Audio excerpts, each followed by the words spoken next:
তিশান ভাই Thums up খাবে? এনে এনে খা খা খা। আমার তিশান ভাই কত কষ্ট করে রোদে গিয়ে এই একটা থামস আপ নিয়ে এসছে, আর এ দেখে হিংসা করছে। দেখা হিংসা বুড়ি, একদম দেবো না ওরে, একদম দেবো না। এনে তিশান ভাই তুই খা, ওরে একদম দেবো না। তোর জন্য আইসক্রিম নিয়ে এসছে, তুই আইসক্রিম তুই খাবি? হ্যাঁ দিবি না, ওরে একদম দিবি না। দেখো বন্ধুরা, দেখো ওকে খাওয়াচ্ছি আর ওর মনের মধ্যে কত হিংসা। দেখো একবার, দেখো মুখটা দেখো, ওর মুখটা দেখো একবার, ওর অবস্থা দেখো, ওর অবস্থাটা দেখো একবার, অবস্থাটা দেখো ওর। খাবি? হ্যাঁ হাঁকর, একটু হাঁকর, হাঁকর হাঁকর। বাবা দাঁতের মধ্যে কি পোকা, কি খায় কোথা দিয়ে?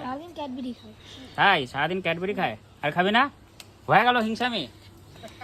যাই হোক বন্ধুরা, ছোট্ট একটা ভিডিও তোমাদের সাথে শেয়ার করলাম বাচ্চাদের সাথে। তো ভিডিওটা কেমন লাগলো আমাকে তোমরা অবশ্যই কমেন্ট করে জানাবে। আর যা গরম পড়েছে তাই ঠান্ডা খাচ্ছি এখন।